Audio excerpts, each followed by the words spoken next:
হাম সংক্রমণের আরো খবরাখবর জানবো আমাদের সহকর্মীদের কাছ থেকে। চাঁপাইনবাবগঞ্জ থেকে যুক্ত আছেন আনোয়ার হোসেন এবং নোয়াখালী থেকে যুক্ত আছেন হাসিব আলামিন। আমরা শুরুতে আনোয়ারের কাছে যেতে চাই। আনোয়ার, জানাবেন কিরকম হার সংক্রমণের, এবং নিশ্চয়ই অভিভাবকরা অনেক বেশি দুশ্চিন্তায় আছেন, কি বলছেন তারা?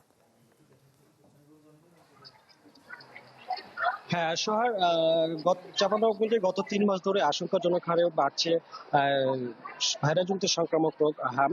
দিন যত যাচ্ছে আক্রান্ত শিশুর সংখ্যা ততই বাড়ছে।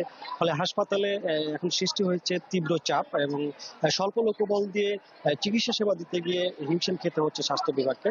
তো এই মুহূর্তে আমি আছি চাঁপাইনবাবগঞ্জ ২৫০ শয্যা বিশিষ্ট জেলা হাসপাতালে, যে আইসোলেশন হাম হাম আইসোলেশন কর্নার গড়ে তোলা হয়েছে। সেই কর্নারে নতুন বাংলাদেশ গড়তে এলো জুলফিকার স্টিল। জুলফিকার স্টিল, ইস্পাত দৃঢ় অঙ্গীকার।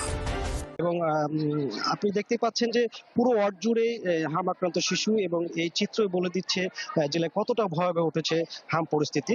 তো হাসপাতাল কর্তৃপক্ষ জানিয়েছে যে নতুন করে আরো একজন শিশুর মৃত্যু হয়েছে আজ। এ নিয়ে গত ৩ মাসে মৃতের সংখ্যা দাঁড়িয়েছে ৫ জন। একই সময়ে ২৭৬ জন শিশু ভর্তি হয়ে চিকিৎসা নিয়েছে।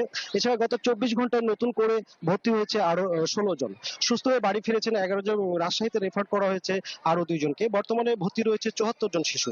এছাড়া এখন পর্যন্ত ৪৮ জনের নমুনা পরীক্ষায় দেখা গেছে ৩৮ জন শিশুর শরীরে হাম ভাইরাস শনাক্ত হয়েছে, যেখানে ২ বছরের নিচের শিশুদের আক্রান্তের হার ৫৭% এবং ৯ মাসের কম বয়সী শিশুদের আক্রান্তের হার ৩২% বলে জানিয়েছে জেলা সিভিল সার্জন।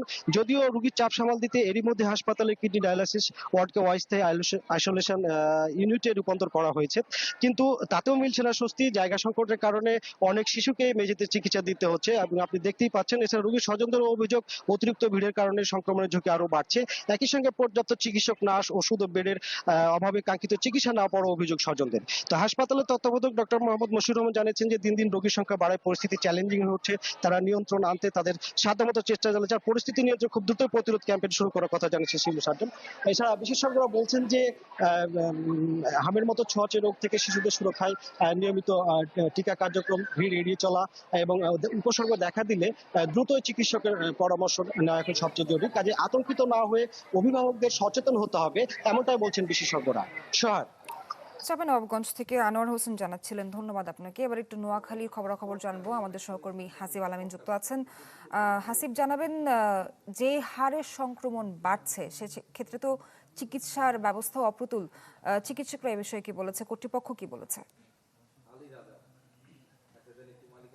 সোহাগ, আমি এই মুহূর্তে অবস্থান করছি নোয়াখালী ২৫০ শয্যা বিশিষ্ট জেনারেল হাসপাতালের ইমার্জেন্সি বিভাগের সামনে। আমরা ইতিমধ্যে নোয়াখালীর বেশ কয়েকটি উপজেলা স্বাস্থ্য কমপ্লেক্স ঘুরে দেখেছি এবং সেই স্বাস্থ্য কমপ্লেক্সগুলোতে যেটা দেখেছি, শিশুদের এই শিশু হামের প্রাদুর্ভাব বেশি রয়েছে এবং এখানে পর্যাপ্ত পরিমাণে জনবলেরও ঘাটতি রয়েছে। আমরা জেলা সিভিল সার্জন, জেলা প্রশাসন, স্বাস্থ্য বিভাগের সাথে আমরা কথা বলেছি।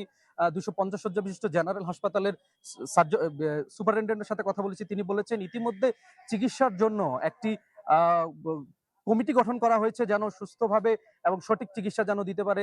আমরা দেখেছি এই শিশু কমপ্লেক্সের ভেতরে যারা আছেন তারা বেশিরভাগই কেউ মেঝেতে, কেউ সিঁড়িতে, কেউ সিটে, মানে যে যেখানে আছেন সেখানে চিকিৎসা নিচ্ছেন।